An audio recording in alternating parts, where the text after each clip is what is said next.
Vamos a comenzar con una pequeña introducción sobre qué son y de dónde provienen los contaminantes emergentes.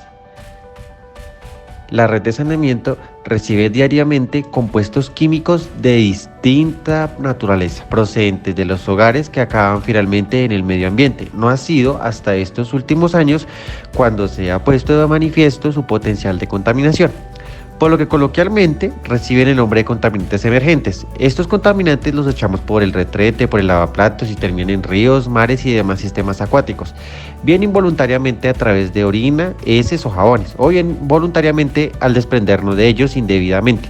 Hoy no es viable disponer de tratamientos de depuración para todos los compuestos químicos, por lo que la solución a este problema pasa por la correcta gestión de estos contaminantes, depositándolos en las entidades creadas para garantizar un correcto tratamiento medioambiental. Recuerda siempre llevar los envases y restos de medicamentos a tu farmacia más cercana o en un punto donde haya disposición de estos residuos. El etiquetado que tienen ellos indica que los productos tienen un bajo impacto ambiental, no deben echarse por el retrete nunca, ni eches pintura o barnices por el retrete. Llevarlos siempre donde encontrarás un espacio para ellos en una disposición adecuada en los lugares mencionados. Usar los diferentes productos de limpieza en la dosis recomendada por los fabricantes. Aumentar esa dosis no mejora su resultado. Ahora que conoces el problema, puedes contribuir a su mejora y solución. No arrojes por el retrete ni por la fregadera ningún tipo de contaminante.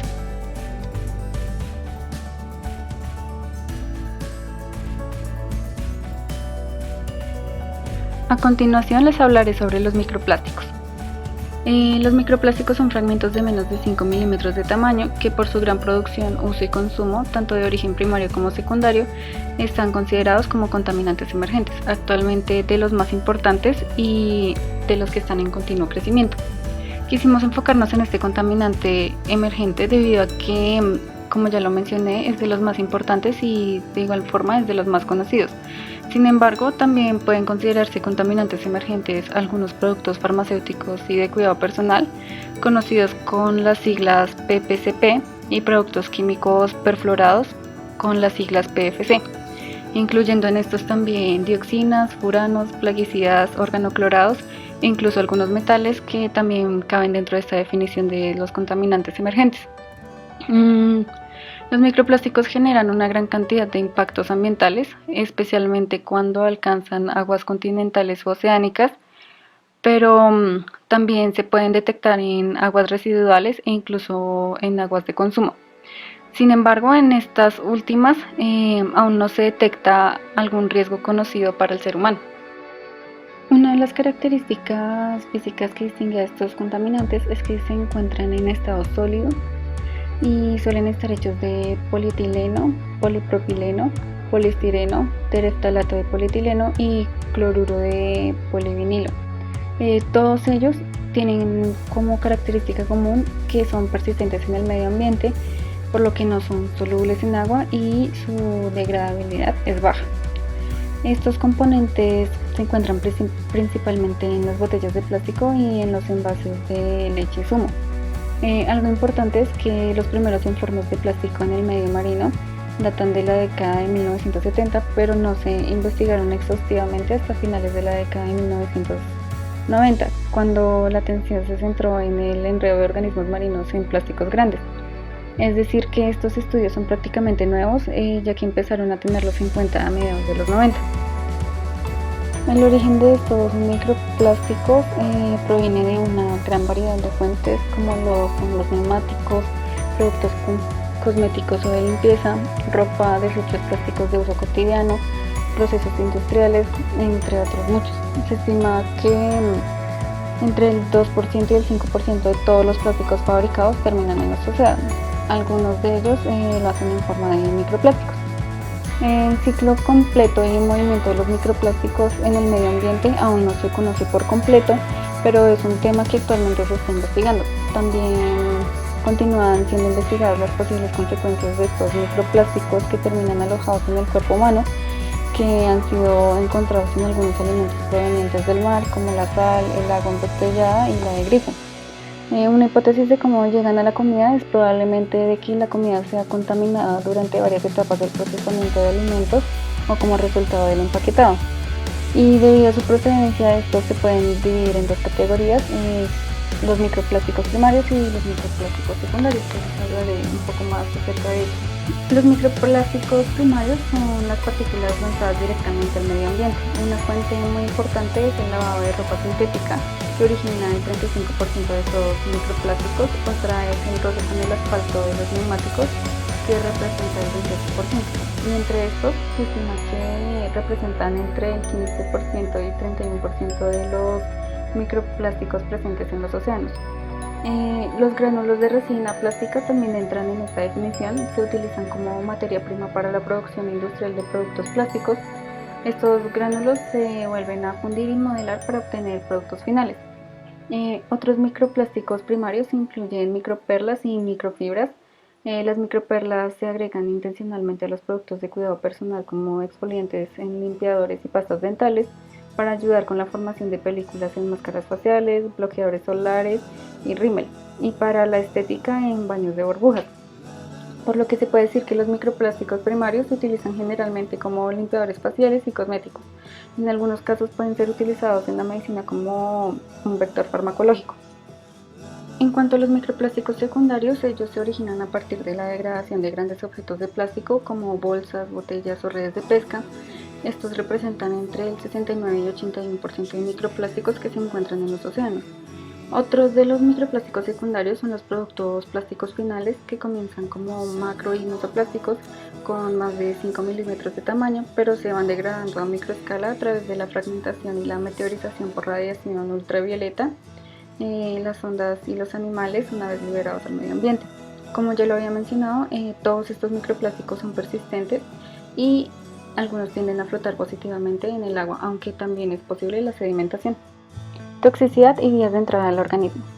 Debido a que el foco de los impactos de los microplásticos estaba en los ambientes marinos, hay poco conocimiento de los efectos en las plantas terrestres y solo hay especulaciones sobre los efectos potenciales en los humanos o animales terrestres.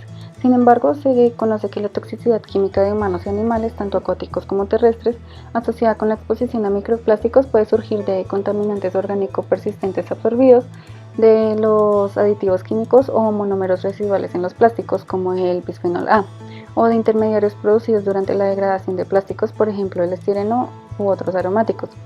Otro peligro para los humanos son los patógenos que se han identificado en las comunidades microbianas que colonizan los microplásticos. Los seres humanos y otros animales pueden estar expuestos a los microplásticos al respirar partículas atmosféricas o consumir vida acuática que estuvo expuesta a los microplásticos.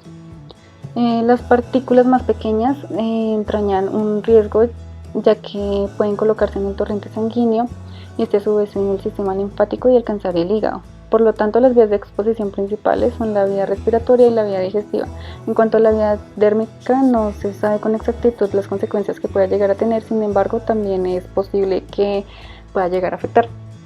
A través de estudios de campo se ha establecido que la biodisponibilidad de estos microplásticos puede estar influenciada por la densidad, abundancia, color y tamaño de las partículas, y es más probable que las partículas más pequeñas se bioacumulen en los organismos marinos que han estado expuestos a estas. Por lo que al no existir una vía enzimática para la biodegradación de los plásticos, como ya lo había mencionado, la absorción y la fagocitosis son vías potenciales para la captación de microplásticos en el sistema circulatorio. De igual forma, unos estudios demostraron que puede haber una transferencia de polietileno y poliestileno del tracto gastrointestinal al hígado en pacientes expuestos al laboratorio, con experimentos que se realizaron en peces. Con respecto a los productos químicos asociados con los microplásticos, estos pueden ser absorbidos a través del intestino y bioacumularse y también biomagnificarse.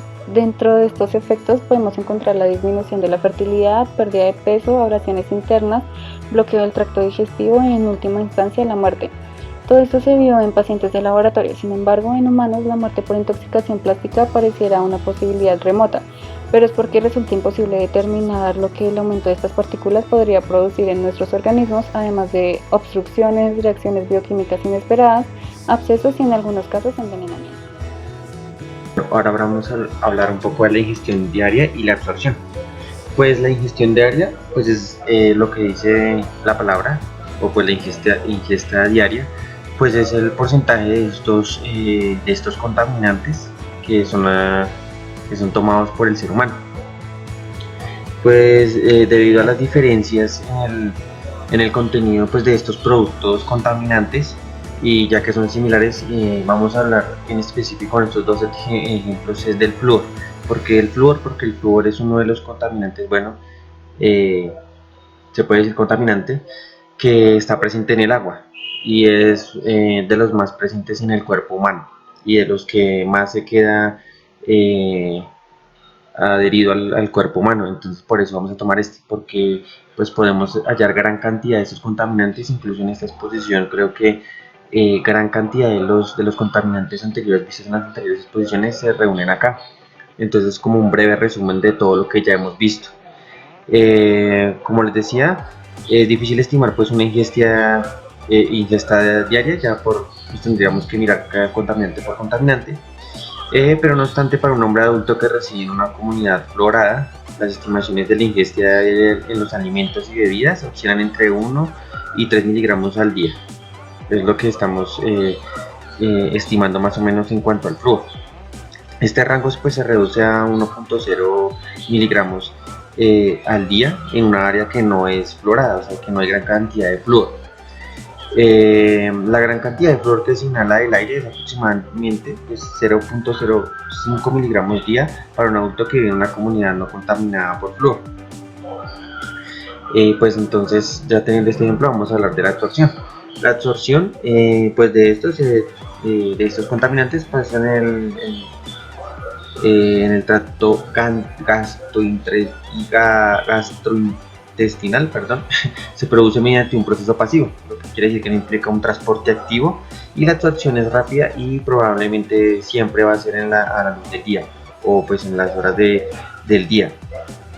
La tasa de absorción o concentración depende de los compuestos que el organismo pues haya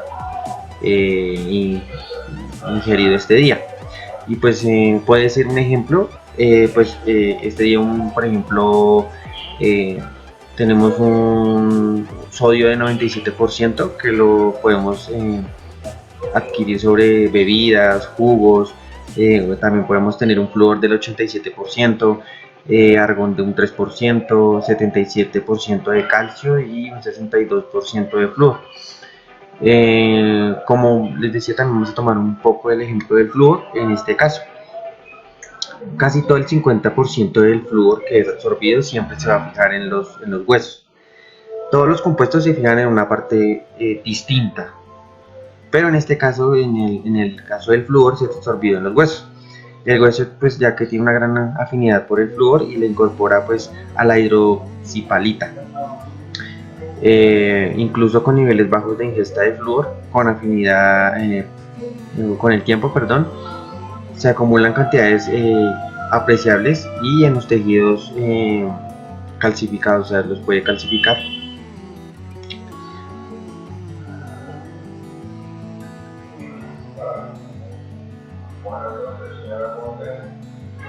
También otra parte que es bueno aclarar sobre el agua, que es que en la población humana se sabe que el suministro de agua siempre contiene una parte por millón de flúor.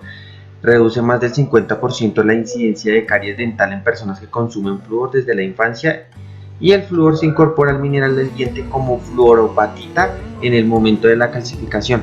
Por eso es de allí que nuestros dientes son más resistentes al flúor, no con gran cantidad, porque si es una gran cantidad de flúor los puede dañar. Todo en cantidad excesiva es malo.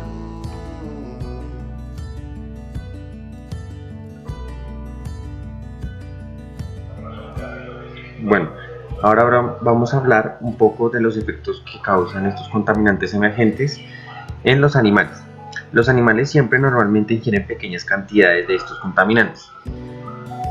Pues en sus raciones de comida o a veces en la forma en la que toman agua siempre va a haber parte de estos contaminantes.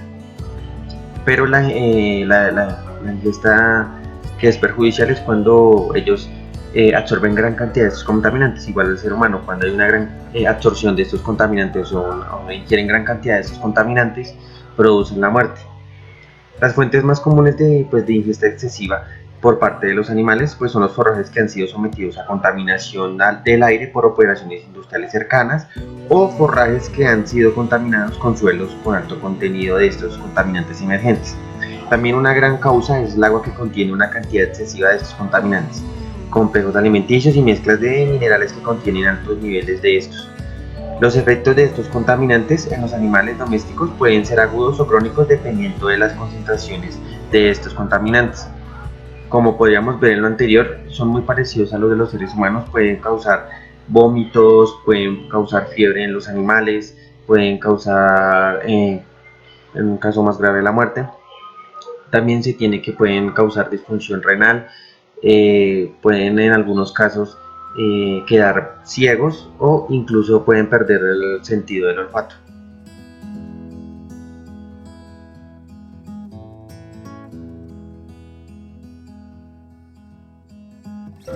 Aquí tenemos los contaminantes más prioritarios en los que se debe trabajar. Tenemos como el alacloro, el antraceno, antracita, el benceno. Todos estos contaminantes vienen en diferentes presentaciones, tanto sean plaguicidas, productos farmacéuticos, productos industriales, todos vienen mezclados en estos productos, por eso es que son productos contaminantes emergentes, porque no, estos contaminantes son contaminantes que no son conocidos o reconocidos como tales, y pues cuya presencia en el ambiente no es necesariamente nueva, pero sí pues está la preocupación de que estos estén, ya que pues al no ser persistentes, no son tan dañinos, pero como es una cantidad diaria a la que se exponen, entonces hacen que sean mayormente contaminantes. Los contaminantes emergentes pues son compuestos de los que se tiene escasa información y pues acerca de su presencia e impacto en el medio ambiente. Y pues aparte de esto no hay una normativa tan exacta que los abarque, o sea, no hay una normatividad exacta que diga esta normatividad es esta. Se conoce poca normatividad, que ahorita en pantalla les voy a poner un poco la normatividad, pero son más que todo para residuos farmacéuticos y residuos peligrosos, pero no en sí todos estos contaminantes en los que estamos indagando. Otra particularidad pues, de estos compuestos es que debido a su relativa y elevada producción, se introducen todos los días continuamente al ambiente, pues por lo que no es necesario que sean presentes pues, para cocinar daños al medio ambiente.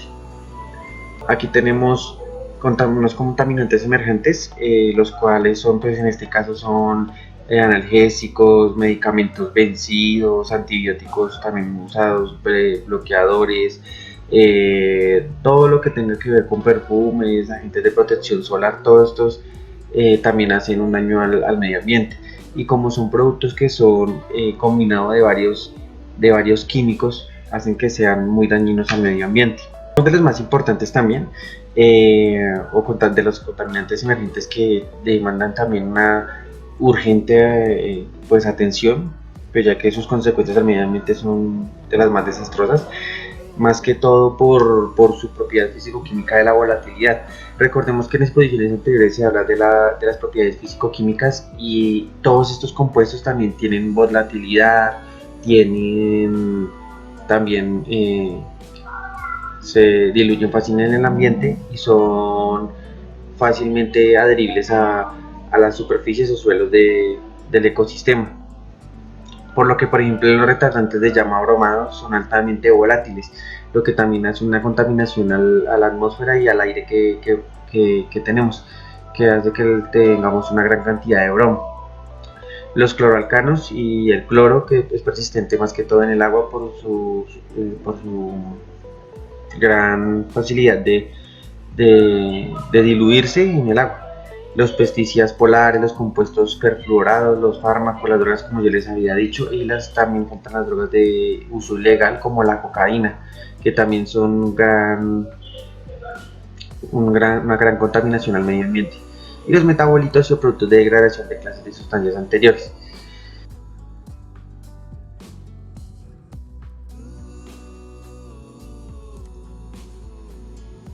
Bueno, vamos a hablar un poco del efecto bioquímico.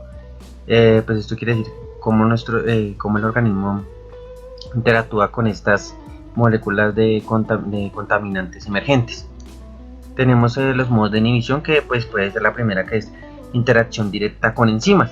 En la interacción directa con enzimas, la mayoría de las enzimas son proteínas con carga positiva y negativas, en cargas Mol.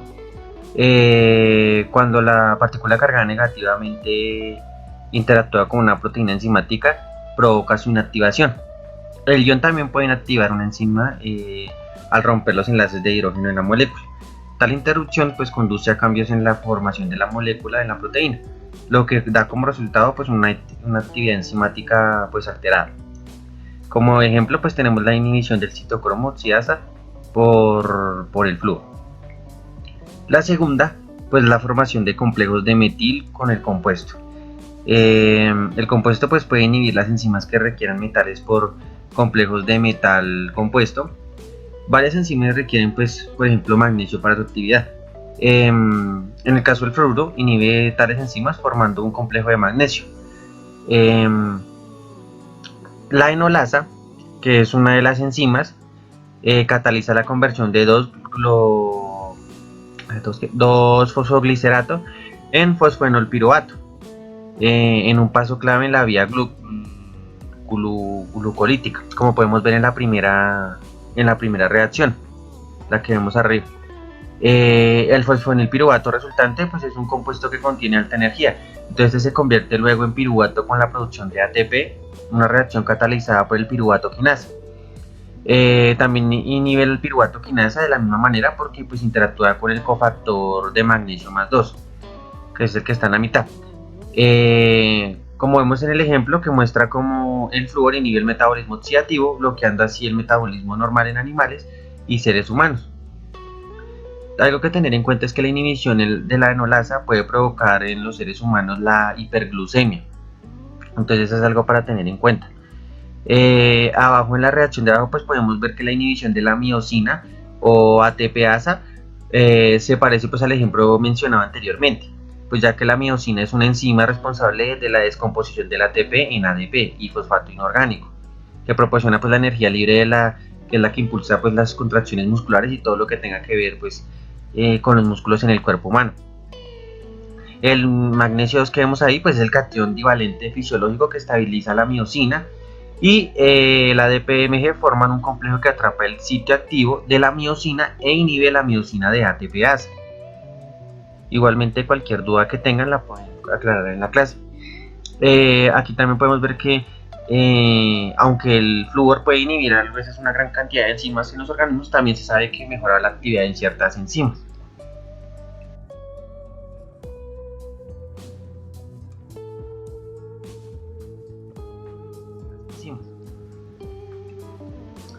Vamos a hablar un poco pues del efecto bioquímico, pero en las plantas. Hablamos de los seres humanos anteriormente, pero el de los seres humanos va muy ligado al de los animales. Entonces pues muchos procesos metabólicos como la glucólisis, las reacciones del ciclo del TCA, la fotosíntesis, la síntesis de proteínas y el metabolismo de los lípidos se ven afectados por la exposición a estos contaminantes. Gran parte de la acción de estos sobre estos procesos puede pues atribuirse a la inhibición de enzimas dependientes de estos contaminantes emergentes. El ejemplo pues claro de enzimas que han demostrado ser inhibidas por estos contaminantes, entre otras pues están la enolasa, la fotoglumutasa, la fosfata, la hexocinasa, el fosfenilpiruvato, la carboxilasa, el piruvato quinasa, la succina, la deshidrogenasa málica, deshidrogenasa pirofitasa, fitasa, nitrasa, reductasa, urea reductasa de Miller y la lipasa. También podemos ver que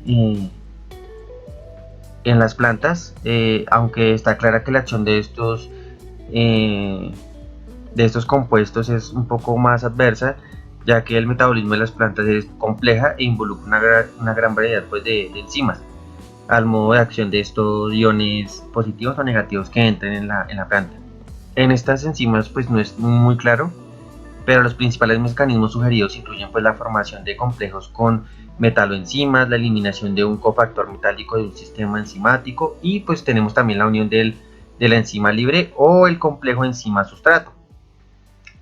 Los estudios que pues se han realizado indican que como ejemplo el flúor puede interrumpir los enlaces de hidrógeno de las moléculas de la proteína, dado que el enlace pues, del hidrógeno es importante para el mantenimiento de la estructura terciaria de una molécula de la proteína. La alteración de una proteína enzimática por flúor pues puede conducirla, lo que ya habíamos mencionado anteriormente, pues conducirla a una inhibición enzimática.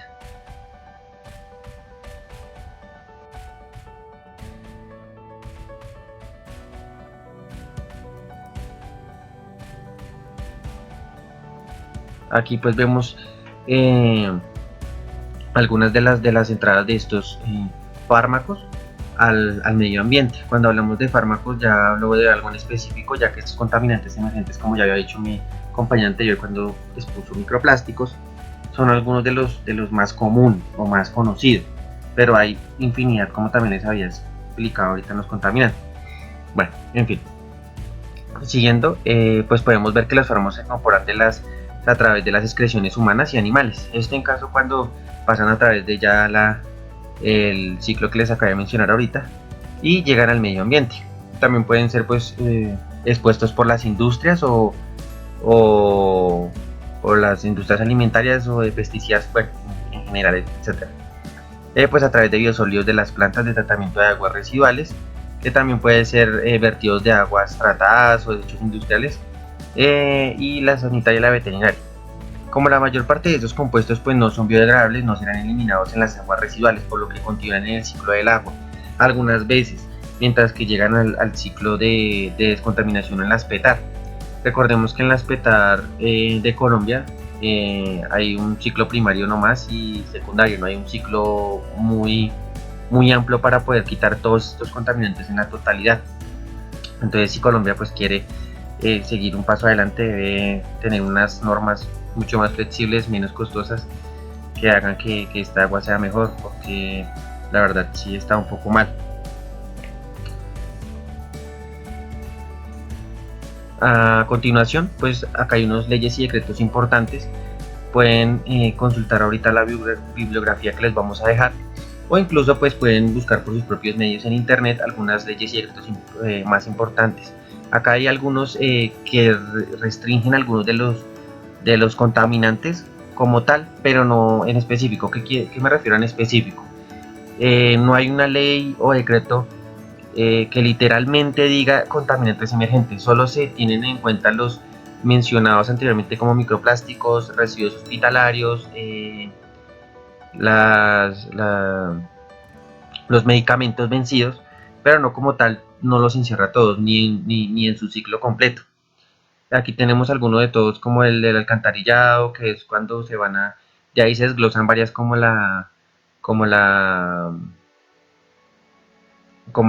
tratamiento del aguas residuales y todo esto. Y pues también tenemos algunos de los medicamentos, que no vamos a entrar mucho en detalle porque pues se daría muy larga la exposición, pero si los quieren consultar, aquí está. También pues los compuestos, los que están más o menos clasificados, pues se clasificaron en grupos de fetalatos, farmacéuticos, hormonas, pesticidas, organofosforados, determinándose pues en la ocurrencia de estos grupos de compuestos en las diferentes matrices, pues al igual que la concentración. Esta fórmula que aparece aquí es la que se utiliza pues actualmente para medir la cantidad de estos contaminantes, cuando pues la ocurrencia se obtuvo por el número de datos medidos con un valor superior al límite de detección en la totalidad de las muestras y pues en las matrices de campañas de monitoreo.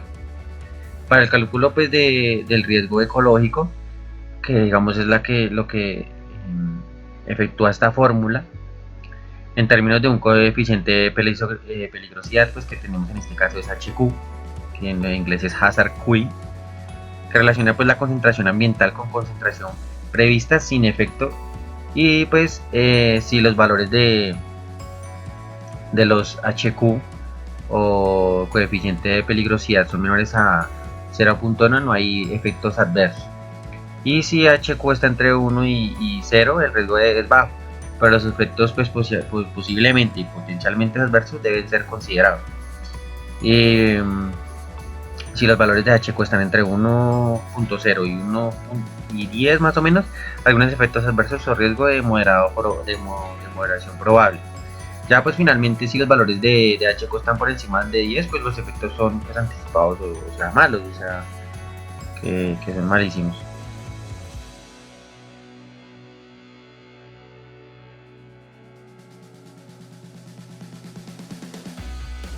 Para el estudio de caso les hablaré sobre la caracterización y cuantificación de microplásticos en los sedimentos y la columna de agua del río Magdalena en la ciudad de Neiva, Colombia. Para este estudio, con respecto a la ciudad de Neiva, el río Magdalena presenta concentraciones de microplásticos con base en el aporte que reciben las actividades domésticas, pesqueras, industrial y el turismo. Asimismo, la falta de una planta de tratamiento de aguas residuales eficientes para reducir la concentración de microplástico en este ecosistema acuático. Para este estudio se realizaron recolección de muestras, análisis de datos y según los resultados arrojados, se recolectaron un total de 999 microplásticos, los cuales se cuantificaron y se clasificaron según fibras, fragmentos y microesferas.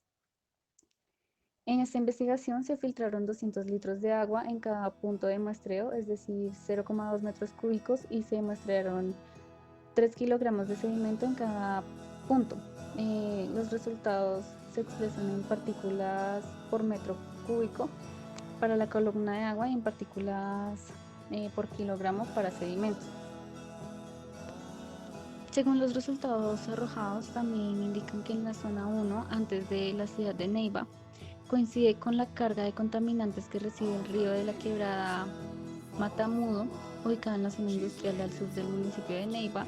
Por tal motivo, la clasificación de microplásticos más abundantes son las microfibras, asimismo provenientes de los vertimientos de municipios ubicados al sur del departamento y otros cuerpos de agua como las represas del Quimbo y Betania. Representan un aporte agravado a la cantidad de microfibras que se encontraron más en la columna de agua, debido a que las fibras requieren más tiempo en concentrarse en los sedimentos porque son de muy baja densidad.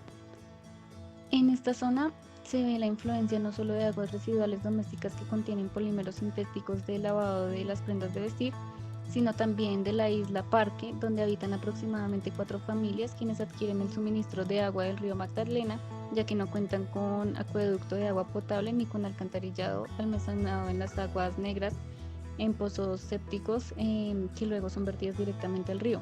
Los residuos sólidos no cuentan con un sistema de recolección, siendo vertidos directamente al río. En esta zona se encuentran microesferas en sedimentos, lo que se representa como el resultado de los aportes que recibe el río de los productos de aseo personal y belleza, generando una carga de ellas en la columna de agua y los sedimentos. En la segunda zona estudiada se presentó una alta concentración de microfibras en la columna de agua. Esta zona, denominada como el malecón, se caracteriza por la presencia de pescadores que utilizan métodos de pesca artesanal, aportando importantes cantidades de materiales plásticos en las redes de pesca que flotan en la columna de agua y se depositan en los sedimentos.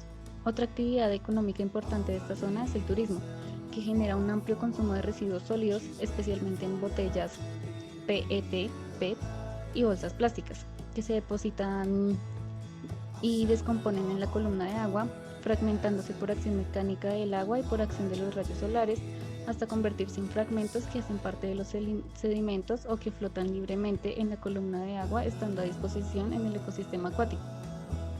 En esta zona no se encontraron microesferas debido a que esta zona es de uso comercial. Por tal razón se presentan mayores residuos plásticos. Y por último, en la tercera zona estudiada, que concuerda con el vertimiento de aguas residuales que genera la población en el municipio de Neiva debido a las actividades económicas domésticas e industriales y a la que evidentemente le falta una planta de tratamiento de agua residual en la ciudad. Las microfibras son las más abundantes tanto en la columna de agua como en los sedimentos, lo cual se debe a la contaminación del río por aguas grises y negras provenientes de actividades domésticas e industriales que incluyen el agua proveniente de las lavadoras, enriquecidas con microfibras provenientes de polímeros sintéticos de baja densidad que flotan en la superficie y se acumulan en los sedimentos. Asimismo, se encontraron varios fragmentos de microplásticos que resultan principalmente del consumo desequilibrado de los productos elaborados con plásticos, generalmente plásticos de un solo uso, que luego son irresponsablemente desechados directamente sobre el río Magdalena a causa de las malas prácticas de recolección de los residuos sólidos en puntos destinados, la falta de conciencia ciudadana y el sentido de pertenencia por los recursos naturales del municipio. Estos plásticos entran en un proceso de fragmentación física y química hasta convertirse en microplásticos.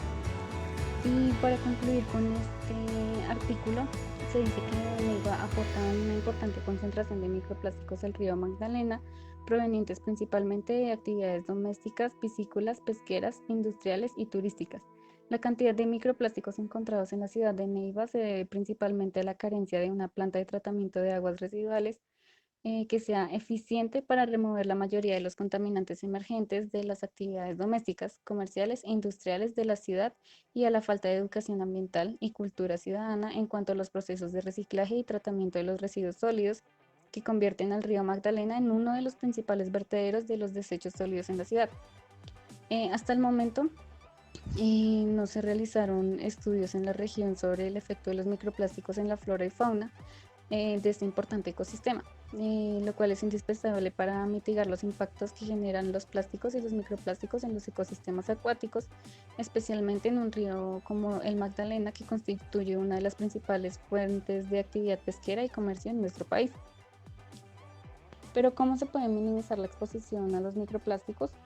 Según el artículo, la gran problemática ambiental de los residuos plásticos, los microplásticos, existen diferentes alternativas. La mejor vía para reducir los microplásticos en el medio ambiente es disminuir la descarga a la fuente y estas pueden ser alcanzadas por nuestras propias acciones.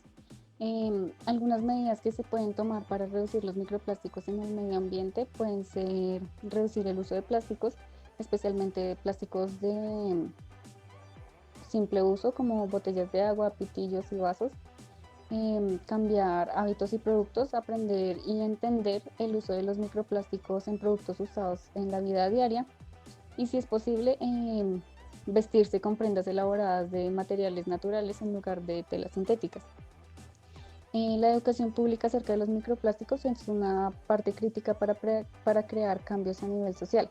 En Colombia, en febrero 17 del 2011, se establece el programa de racionalización, reutilización y reciclaje de bolsas en el Distrito Capital mediante la resolución 829 del 2011. Este consiste en la reducción paulatina del uso de bolsas plásticas en grandes superficies, centros comerciales y el sector comercial en general, dividiendo el programa en tres fases de acuerdo a estos lugares. Se dice que la reducción del 30% del uso de bolsas se daría en aproximadamente 3 a 6 años de acuerdo con las metas.